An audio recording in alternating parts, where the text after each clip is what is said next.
All right, so I got the COVID right now, so I might sound a little rough, but must trudge on. I know this came out on the 31st. I'm a little late, but gotta watch it. Can't go wrong with Dave Chappelle. So let's check it out.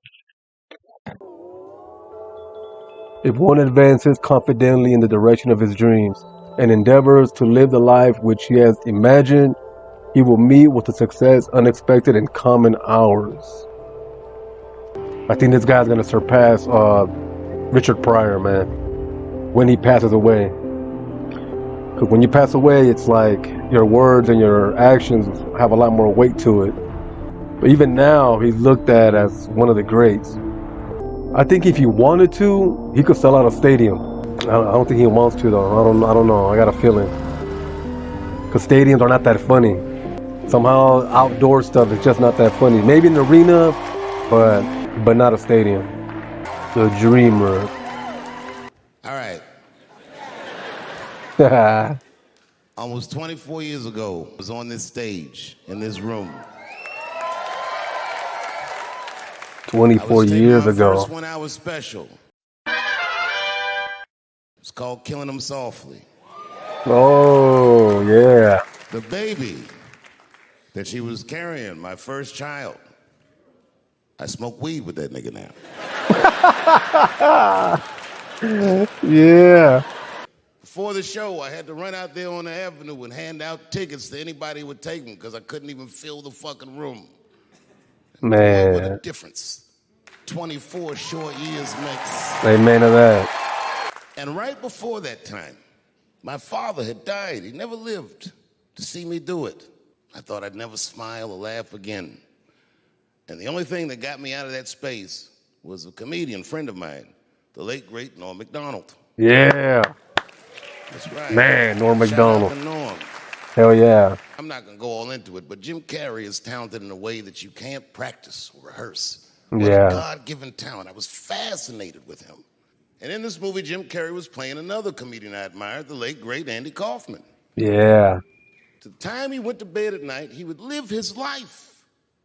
You should have won an Oscar for that. I didn't know that. When they said cut, this nigga was still Andy Kaufman. I didn't know any of that. I just went there to meet him, and when he walked into the room where we were supposed to meet, I screamed, "Jim Carrey!" And everyone said, "No!" Call him Andy. And then he came over and he was acting weird. I didn't know he was acting like Andy Kaufman. Just like, "Hey, how you doing?" And I was like, "Hello." Who the hell is this? Andy? But as it was happening, I was very disappointed.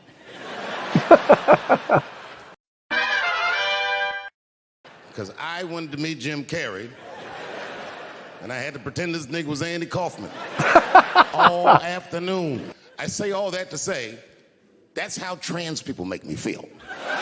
Oh. He went right in.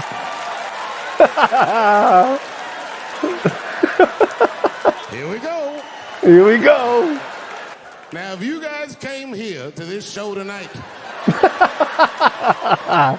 thinking that I'm going to make fun of those people again, you come to the wrong show. I ain't saying shit about trans people. Maybe 3 or 4 times tonight, but that is it. I ain't doing trans jokes no more. You know what I'm going to do tonight? Tonight, I'm doing all handicap jokes.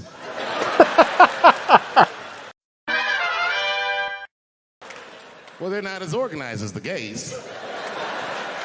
And I love punching down. There's probably a handicap in the back right now because that's where they usually make them sit. Oh. They're in the back. I came here to laugh at transgender people. I didn't know this nigga was gonna make jokes about us. Because who the fuck invites a paraplegic to an orgy? So this nigga can roll around and snitch on everybody.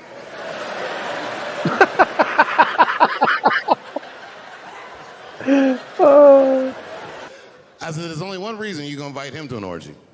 And you know what that is. Have at it, guys. I can't feel anything. Let's get this bill passed for me. Send me to women's jail. And as soon as I get in there, you know what I'm gonna be doing? Give me a fruit cocktail, bitch, before I knock your motherfucking teeth out. I'm a girl just like you, bitch. Come over here and suck this girl dick I got. Don't make me explain myself. I'm a girl. Ah, yeah. This girl dick.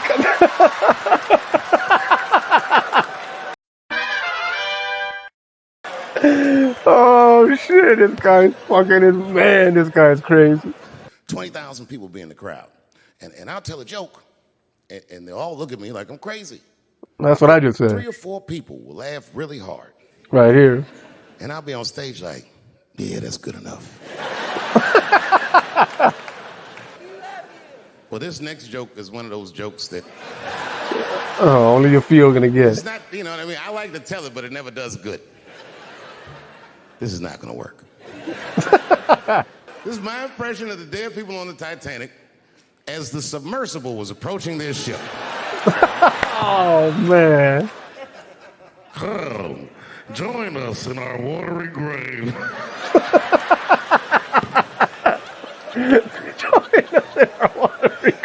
Oh, buddy, that's funny to me. I think his wife came up with that joke. In DC Cult, I was touring with arguably one of the greatest, if not the greatest, living comedian, Chris Rock. Yeah. Me and him toured all year last year. Hell yeah. We're gonna team up, I think. Chris was involved in what we blacks might even consider a goddamn 9/11. Oh, the slap, yeah. Chris got slapped in the face at the Oscars. If you watch it live on television like I did, when it happened, I thought it was fake. Yeah, me too. And I wasn't sure. So a lot of people did. I waited, and I called him on FaceTime, and he picked up. As soon as he picked up, he said, "You was the only nigga I had to answer the phone for." Apparently, Obama and Oprah, everybody had called this nigga to see if everything was all right. The real offensive part was that after they slapped him, this nigga Will just sat down and enjoyed the rest of his evening. It was crazy. It was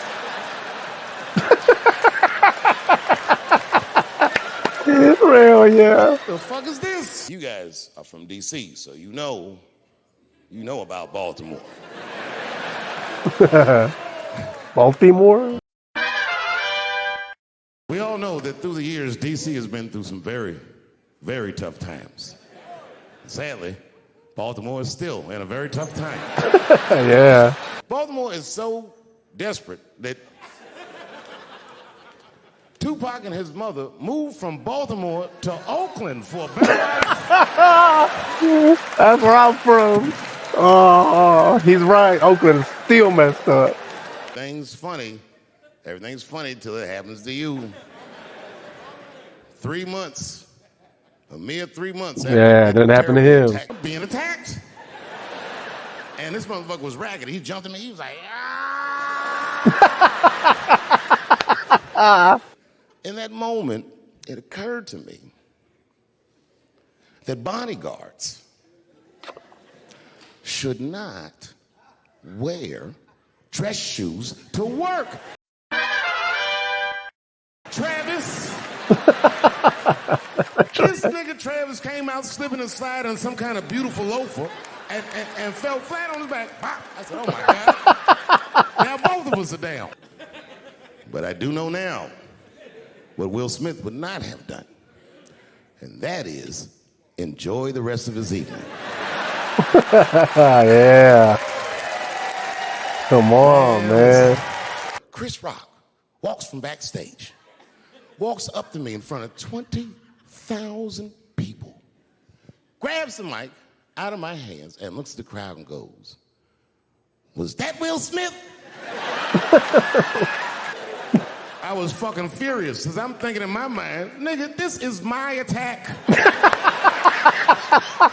You got attacked 3 months ago. Now you have Jamie Foxx was the first motherfucker that jumped out of the crowd. He was wearing a white cowboy hat like he knew this shit was gonna happen to him. And then Jon Stewart from The Daily Show ran from backstage and jumped at this motherfucker like Super Jew. He was like, ah! Just before he got to the door, motherfucking Puff Daddy from Bad Boy What? Records jumped in front of the door. That nigga was like,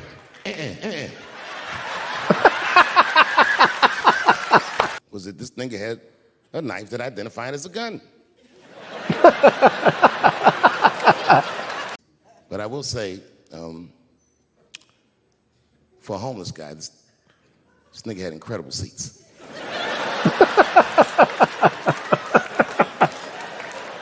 How the hell did he get seats, man? He's allegedly bisexual. I'm gonna need to see him suck somebody's dick before I believe the rest of this article. I was by myself and I opened the door and my wife was in there alone. She was sobbing, like sobbing. I said, oh my God, what's wrong with you, bitch? Did you get attacked too? If you had died tonight, me and the kids would have nothing. Joy,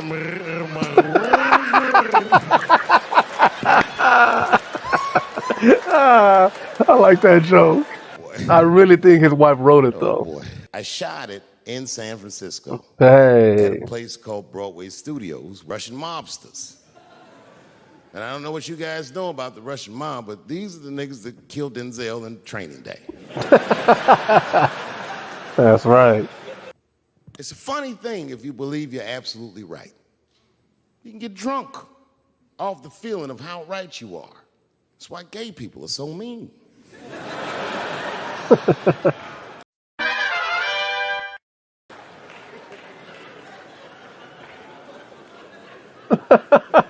That guy right there. Oh, man. It's a very emasculating thing to do. I was standing there looking at this nigga's hand on my cheek like, I am a very powerful dreamer. Yo, I'm not lying. Men make boundaries. Men enforce boundaries. And men test boundaries. And no man tests more boundaries than a trans man. You'd have to go back to it. Little Nas X. He was dressed like C-3PO. He was shining. Oh my God, if I can keep this up for 4 more years, I could be a manager. And if I can keep this up for 6 more years after that, I could even be a regional manager and have as many as 3 Walmarts under my control. And he's a big picture guy. He sees where this path is going, so he kills himself. Oh, what the fuck? Could you imagine being a Walmart regional manager watching news? What do you want to be when you grow up, Little Nas X? Oh, man. I want to be the gayest nigga that ever lived. Thank you very much, Washington, D.C. Yeah. I'll see you next time. Well, you can tell everybody. Oh, there you go. I remember that one. It makes a real funny joke about Oakland, too. You leave San Francisco like, bye, thanks for coming to San Francisco. Come back in April, we're having a sale on Birkenstocks. As soon as you get to the other side, welcome to Oakland, bitch. Click, click. Written and performed by Dave Chappelle. Oh, man. All right. So, was it as funny as the one before? That's a tough one, man. That's a real hard one, but I gotta say, yes, except towards the end. So it'll probably just even. But yeah, he kind of lost it a little bit towards the end. From the very beginning, it was nonstop, man. It was bam. That's why he said, "Are you ready for a long story?" So he prepared everybody because it was going to be it's going to drag a little bit. Still funny though, but not compared to the very beginning and the middle, man. So from 1 to 10, I'm going to give this here my 9 out of 10. Is it rewatchable? Very, very rewatchable. And would I recommend it? I would definitely recommend it. Catch you on the next one.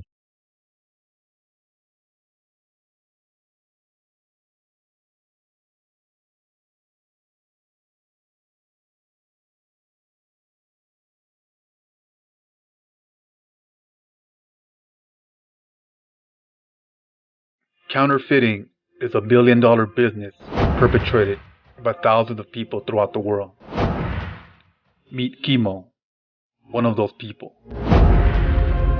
Kimo is a young man from the most dangerous city in America.